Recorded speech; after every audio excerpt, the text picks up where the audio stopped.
On a narrow cobblestone street in the heart of London, the kind of street where the world still moved a little slower, there stood a small, forgotten bookshop called Whitmore's Books and Tales. Its paint had faded to a tired cream, its windows were always fogged from the warmth inside, and the bell above the door had a sound that was more memory than music. Inside, the air was thick with the scent of old paper, polished wood, and something faintly nostalgic, maybe dust, maybe time itself. Piles of novels leaned against one another on crooked shelves. Handwritten notes peeked from between pages. A love story for rainy days. Read this if you've lost someone. Each book carried a quiet touch of care, as if it had been chosen for someone specific who just hadn't arrived yet. Eleanor Whitmore, the shop's owner, was a woman carved out of gentleness and habit. Her hair was the color of frost, tied in a loose bun, and she wore long cardigans that looked like they had stories of their own. Every morning, she'd unlock the front door at 10, though no one told her she needed to. She'd sweep the floor, straighten the shelves, and turn on the small brass lamp by the counter that had belonged to her husband, George. She never changed the display in the window. A first edition of Great Expectations, a stack of poetry, and a weathered sign that read, "A good story is never truly forgotten." Fewer and fewer people stopped to read it anymore. Students hurried by with headphones in, couples passed hand in hand without looking, and the delivery trucks thundered past, shaking the window glass. Eleanor would watch them go and whisper quietly, "You'd be surprised what you could find in here." But no one ever heard her. She'd once promised George she would keep the shop open as long as she could. Until no one needs stories anymore, he'd teased her, years ago, when the shop was still full of chatter and laughter and life. But those days had faded like the ink on her receipts. Now, the register was nearly empty. The heating bill sat unpaid on the counter, a red final notice stamped across the top. Her landlord had already been patient, too patient, she thought. "It's not fair to him," she murmured as she counted coins from the till. "It's not fair to the books either." That night, after locking up, she stayed by the window longer than usual, watching the streetlights flicker on. London looked beautiful from behind the glass, golden and alive, but she felt as though she were watching it through the pages of a book she no longer belonged to. She reached for a small notebook beneath the counter and wrote 3 words in delicate cursive. "Closing next month." Her pen hovered. She didn't add a date. She couldn't. She tore the page out, folded it neatly, and tucked it between the pages of a book called The Old Curiosity Shop. Then, she whispered to herself, "Just a little longer." As she turned off the lamp, the bell above the door jingled faintly from the wind outside. She paused, the kind of pause that happens when something deep inside you knows change is coming. Outside, a figure stood across the street, wearing a dark coat and a wide-brimmed hat. He seemed to be looking at the sign, reading the words on the window. But before she could take a closer look, he turned and disappeared into the fog. Eleanor exhaled, locked the door, and headed upstairs to her tiny flat above the shop. The city murmured below, buses, rain, laughter, life, and the little bookstore slept in its own small world of stories, waiting for a miracle it didn't know was already on its way. The next morning began like every other, a soft drizzle tapping on the window, the city stretching awake under gray skies. Eleanor moved slowly through her routine, kettle on, lamp lit, blinds half open. She'd done it for so many years that her body didn't need her mind's help anymore. Her hands knew where everything belonged, every spine, every bookmark, every creak of the floorboards that sang like an old friend. The bell above the door hadn't rung in 2 days. She'd started talking to herself just to fill the silence. "You know, George," she said softly, dusting the top shelf where the complete works of Shakespeare lived, "you'd think London had enough people for one of them to buy a book." The clock struck 10, then 11, then noon. Nothing. Only the sound of rain sliding down the glass and the occasional whoosh of passing cars. Around 12:30, just as she was preparing to close early, the bell finally rang. It was a quiet sound, gentle, unsure, but it echoed through the room like a memory. Eleanor looked up. A man stood in the doorway, tall, shoulders wrapped in a dark wool coat. His hat was pulled low, a scarf covering part of his face. He wasn't young, but he carried himself lightly, like someone who'd lived many lives and didn't brag about any of them. Droplets of rain clung to his coat, forming tiny constellations in the dim light. "Good afternoon," Eleanor said, trying to sound casual. "You look like you've come in from the whole of November." He smiled faintly, that quiet kind of smile that begins in the eyes. "I suppose I have." His voice was low, warm, slightly husky, the kind that made even simple words sound like poetry. He stepped further inside, the floor creaking under his boots. His gaze moved slowly over the shelves, not in a hurry, not pretending. He ran a hand along the edges of old hardcovers, careful, almost reverent. "You've kept this place beautifully," he said after a moment. Eleanor laughed softly. "Beautifully, perhaps. Profitably, not so much." The man turned toward her, curious. "Hard times?" She sighed. "Bookstores like mine are becoming ghosts. People read on screens now. The stories stay alive, but the pages don't." He nodded, looking thoughtful. "That's a shame," he murmured. "There's something sacred about holding a story in your hands." For a moment, neither spoke. The only sound was the ticking of the clock and the soft drip of rain from his coat to the wooden floor. Then he reached for a worn leather-bound volume near the window. It was the picture of Dorian Gray. He flipped it open, tracing the faded inscription on the first page. "To George, with love, 1973. Eleanor froze. That was her husband's handwriting. "Oh," she said quietly, stepping closer. "That was my husband's copy. I meant to keep it, but I put it out last week. I suppose I thought someone else might appreciate it more." The man smiled gently and closed the book. "Then I'll make sure it's appreciated." He walked to the counter, placed the book down, and pulled a few folded notes from his coat pocket. Old, worn bills, not a credit card in sight. "How much?" Eleanor glanced at the tag. "That edition? £30. He looked at her, his eyes glinting with something unreadable. "You're sure that's enough?" She hesitated. "It's more than fair." He handed her 2 crisp 50s. "Then keep the change." Eleanor blinked. "Sir, that's..." But he'd already turned toward the door, tipping his hat politely. "Some stories are worth a little extra," he said. And just like that, he was gone, leaving only the faint scent of rain and the echo of the bell behind him. Eleanor stared at the money, then at the door, half smiling. "Strange man," she whispered. But something deep inside her, something she hadn't felt in years, stirred awake. The next day was brighter, the kind of winter morning that tricks you into thinking spring might be near. Sunlight pooled weakly through the shop window, landing across the counter where Eleanor had set a single vase with 3 wilted daisies.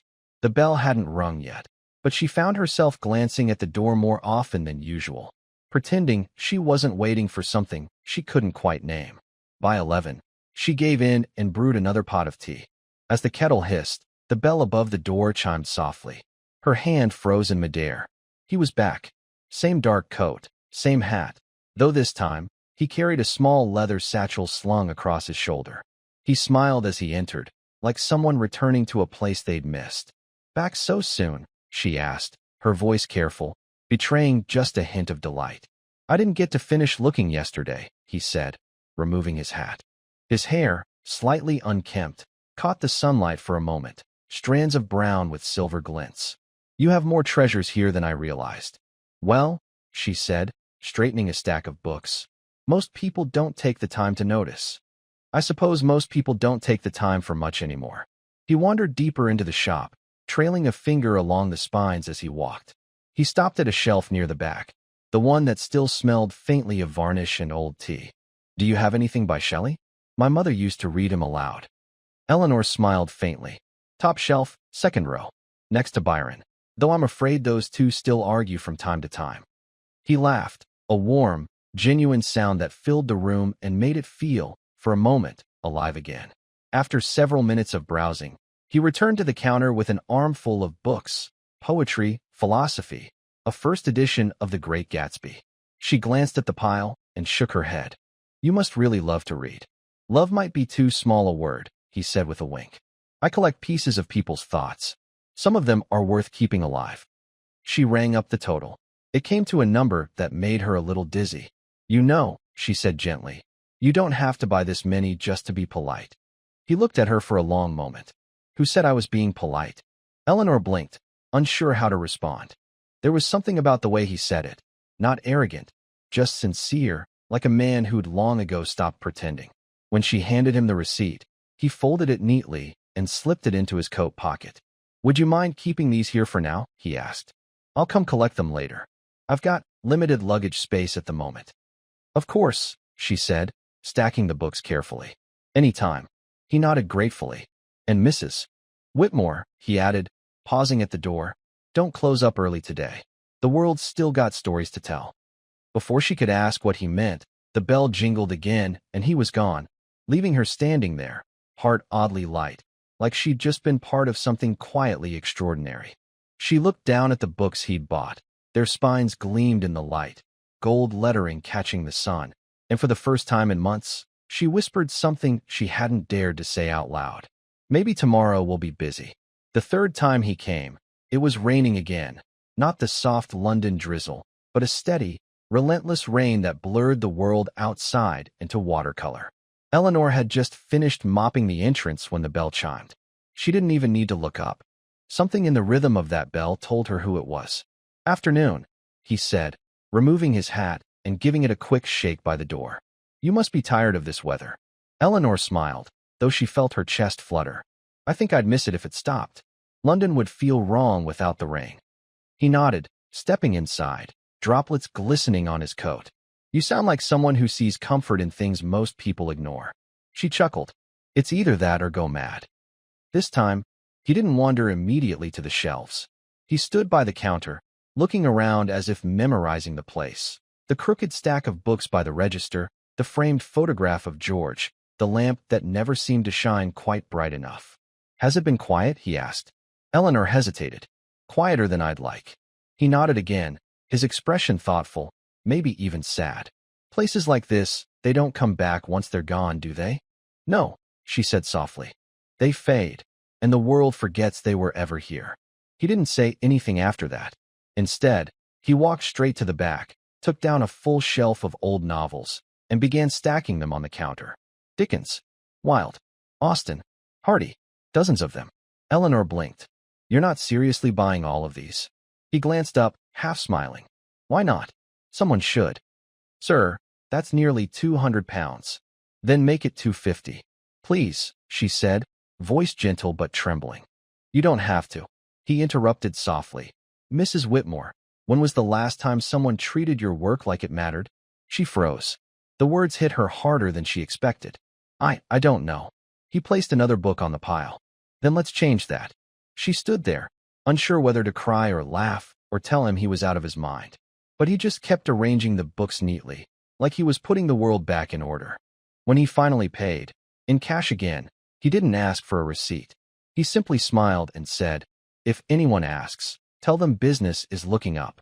Eleanor tried to protest, but he was already halfway to the door. "Wait," she called out. "At least tell me your name." He paused, hand on the handle, then looked back over his shoulder with that same easy smile. "Names ruin good stories," he said. "Let's keep this one mysterious." And with that, he stepped out into the rain, coat dark with water, hat pulled low, disappearing once more into the gray. Eleanor stood in the doorway long after he was gone, rain blowing against her cheeks, heart pounding with something she hadn't felt in years. Hope. By the end of the week, the street had started to notice. Whitmore's Books and Tales, the little shop that had been half forgotten by everyone, suddenly looked alive. The lights stayed on later in the evening. New books appeared in the window, hardcovers that used to sit untouched in the back room. And Eleanor, who for months had looked tired and ready to give up, now smiled again when she flipped the open sign each morning. The change didn't go unnoticed. From the cafe next door, the barista, Maggie, leaned on her counter one morning and whispered to a customer, "You know Mrs. Whitmore's shop? Someone's been spending a fortune in there. Some fancy collector, I think." "Collector?" The man replied. "In that place? Please, that shop's got more dust than customers." "Not anymore," Maggie said, lowering her voice. "He's come in 3 times already. Tall man, hat, scarf, looks like he's walked out of an old film." Rumors spread quickly after that, as they always do on quiet streets. Some said the man was a writer looking for inspiration. Others claimed he was a publisher scouting for rare editions. One woman swore she saw him get into a black car with tinted windows and a driver who called him sir. Eleanor heard the whispers too, though she never joined in. when Maggie asked her directly. "So who's your mystery customer?" She simply smiled and said, "Just someone who still believes in books." Inside, however, she couldn't stop thinking about him. He'd come again 2 days later, just before closing. The bell rang softly, that now familiar sound that sent a small thrill through her chest. He looked the same, calm, polite, eyes bright beneath the brim of his hat. "Evening, Mrs. Whitmore," he said, setting down a small notebook. "I've been thinking about that copy of Les Miserables you had in the corner. Still available?" "Still waiting for you, I suppose," she said, trying to sound casual. He smiled. "Then I'll take it. Add in a few recommendations, ones that deserve a good home." She picked out a handful, her fingers trembling slightly, not from age this time, but from something lighter. He noticed. "You seem happier lately," he said. She blushed. "I suppose I am. The shop feels alive again." "Then that's all that matters," he replied, slipping a few bills onto the counter. As he gathered his books, she finally found the courage to say what she'd been thinking. "Forgive me, but you're not just a customer, are you?" He looked at her for a long second, the kind of silence that carried meaning. Then he said softly, "I'm just someone who doesn't like seeing beautiful things fade." Before she could answer, the bell rang again, and he was gone. When she looked down at the counter, she noticed he'd left something behind. A small paper bookmark, handwritten in neat ink. "Every story deserves a chance to be read twice." She traced the words with her fingers, smiling through a quiet ache in her chest. Outside, the rain had stopped, and for the first time in months, the shop's windows glowed warmly enough that passers-by stopped to look inside. The whispers would keep growing, but Eleanor didn't care anymore. For once, the noise outside matched the feeling in her heart that something extraordinary was happening, even if no one could quite name it yet. The next Saturday morning began with a knock on the glass door before Eleanor had even flipped the sign to open. It was Maggie from the cafe next door, cheeks pink from the cold, phone clutched tightly in her hand. "You're not going to believe this," she whispered the moment Eleanor unlocked the door.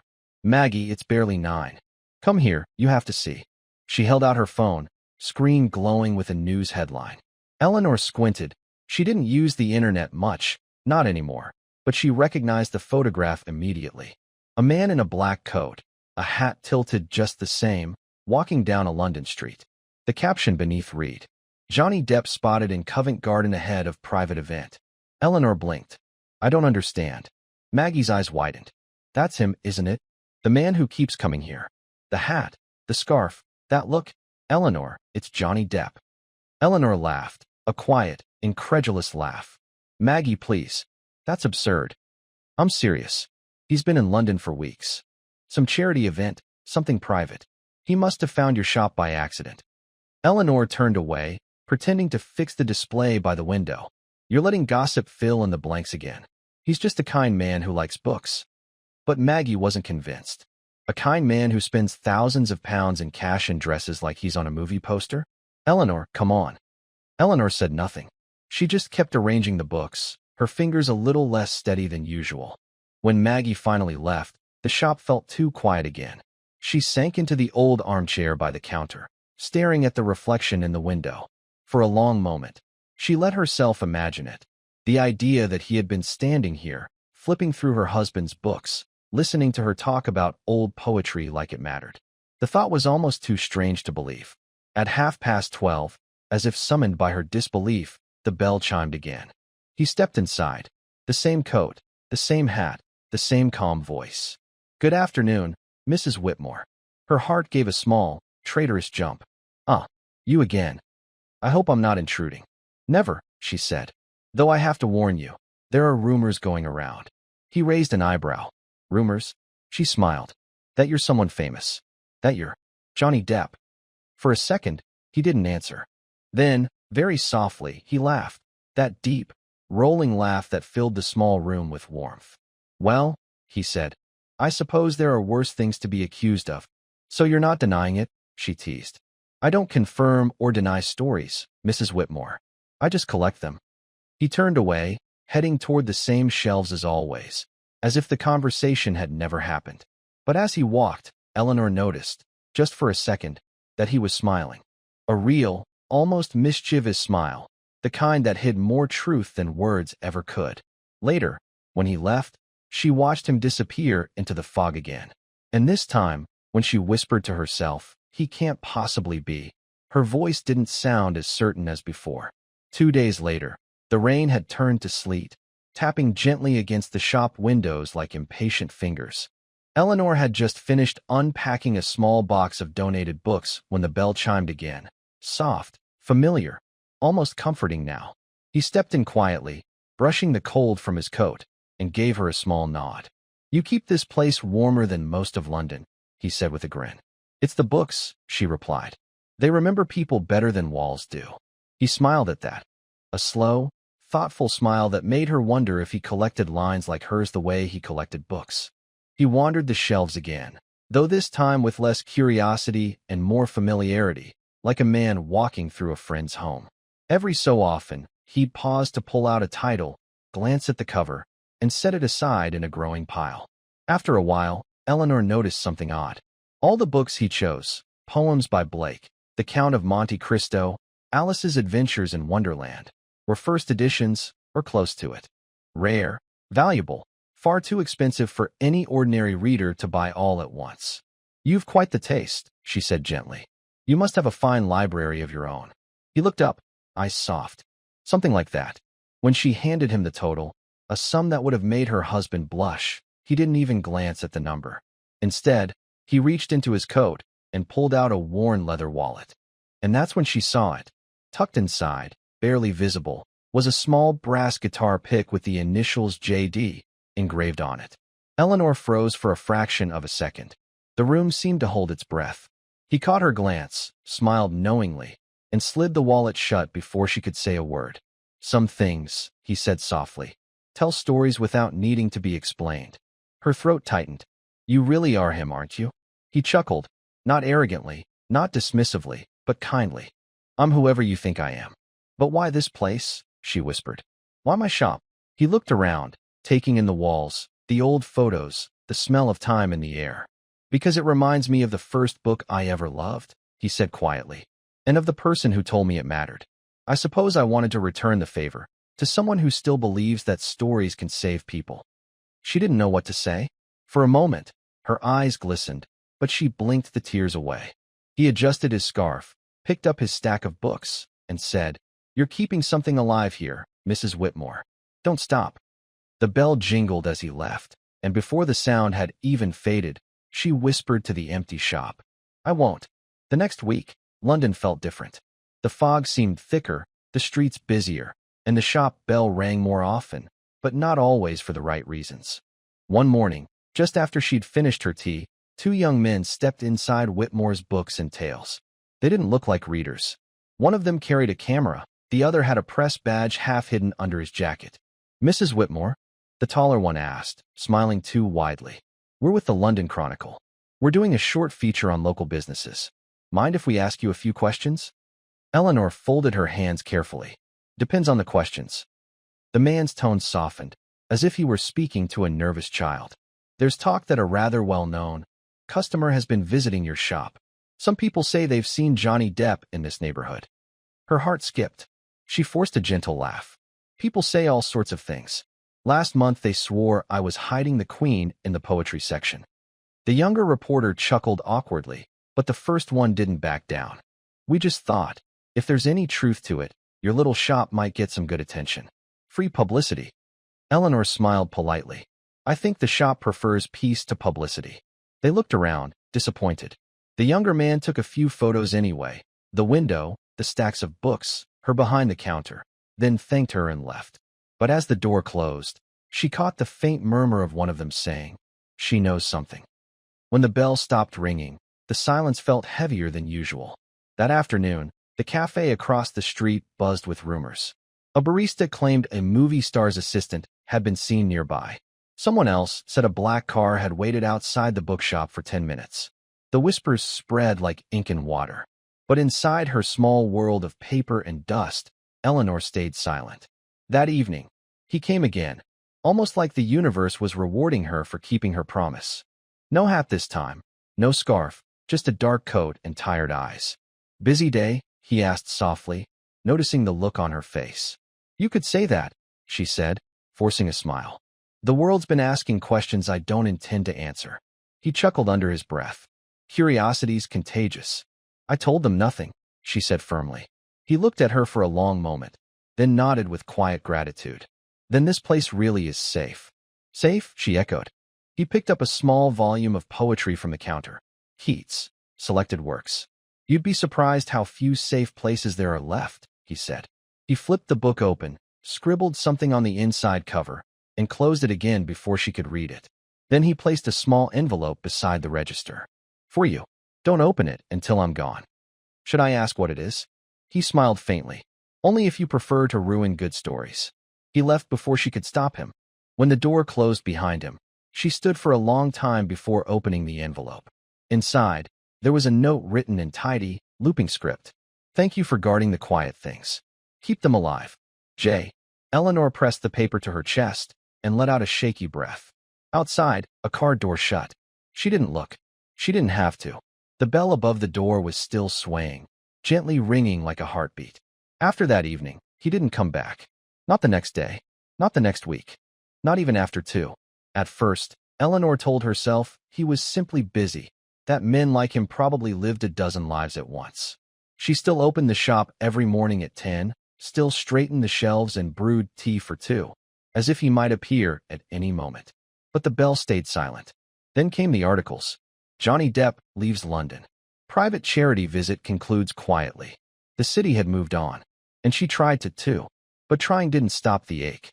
The shop felt emptier than before, like it had exhaled and forgotten how to breathe. Customers came and went, but none stayed to talk. None asked about poetry, or left cash folded like little secrets on the counter. She found herself watching the door too often. The hours between 5 and 6, the time he usually came, became unbearable. She'd tell herself, "He's gone, Eleanor. That chapter's finished." And yet, something in her refused to close the book. One cold afternoon, she decided to dust the shelves he always favored, the poetry section, tucked in the back near the crooked lamp. She reached for a copy of Keats' Selected Works, the one he'd written in weeks ago. She had never dared to look inside. Until now. With trembling hands, she opened it. Inside, on the very first page, beneath the line, "A thing of beauty is a joy forever," there was a second note, one she hadn't noticed before. Faded pencil, small and hurried. "Beauty only lasts if someone believes in it. Keep believing, Eleanor." Her knees nearly gave out. She pressed a hand to her mouth, heart pounding so fast she could barely breathe. She sank into the old armchair by the window, the book still open in her lap. Outside, the sky was bruised with rain, but inside, the shop felt alive again, as if his words had reopened every window her grief had closed. A customer walked in just then, a young boy, maybe 10, his mother trailing behind him. "Do you have adventure stories?" he asked, eyes wide. Eleanor smiled through the tears she refused to wipe away. "We have thousands," she said softly. "Let's find you one that feels like it's waiting for you." And for the first time in weeks, the bell above the door didn't sound lonely. That night, when she locked up, she placed the Keats book back on the shelf, right where he'd left it, and whispered, "Some stories don't end when the last page closes." Outside, the rain began to fall again. But this time, it sounded like applause. It was early spring when it arrived. A plain wooden crate sitting quietly by her doorstep. No label, no sender. The delivery man had already gone. Eleanor dragged it inside, confused. The box was heavy. When she pried it open, her breath caught. Inside were books, dozens of them. First editions, rare hardcovers, beautifully kept. Each one had a small card tucked between the pages that read only one line. "For those who still believe." At the bottom of the crate lay a single envelope. No name, just a wax seal with the letter J. She opened it carefully. Inside, one short note. "For the shelves that taught me to listen again." She smiled through the tears, tracing the letter with her fingertips. No signature, no address, just silence, and the feeling that somewhere out there, he still remembered the little shop that time almost forgot. The bell above the door rang. A customer entered. Eleanor wiped her eyes, set the note aside, and said softly, "Welcome. Take your time. Every book in here has a story worth saving." Word spread quietly, like all good stories do. Customers began leaving small notes between the pages of the books they bought. Short messages, simple words. For my mom, who taught me to read. For the stranger who paid for my coffee. For the man who believed in stories. Soon, there were hundreds of them, tucked in novels, hidden in poetry, waiting to be found. Eleanor started keeping a box behind the counter labeled "Kindness Returned." She never told anyone who began it all. When people asked, she just smiled and said, "Oh, that's another story entirely." Months later, on a quiet Sunday morning, the bell above the door rang again. Eleanor looked up, and for a heartbeat, she forgot to breathe. A man in a dark coat stood by the doorway, hat in hand, smile faint and familiar. "Still open?" he asked softly. She didn't answer. She just nodded, eyes glistening. He wandered through the shop like he always had, touching the shelves, the air warm with silence and memory. Then he stopped at the counter, placed a small book down, and said, "Thought this one belonged here." Before she could reply, he tipped his hat and stepped back into the sunlight, vanishing into the busy street. When she opened the book later, a single line waited inside. "Some stories are meant to be lived twice." She smiled, the kind of smile that belongs to peace, and whispered, "Thank you, Mr. Depp." The bell chimed once more, soft as a heartbeat, and Whitmore's Books and Tales kept its quiet miracle alive.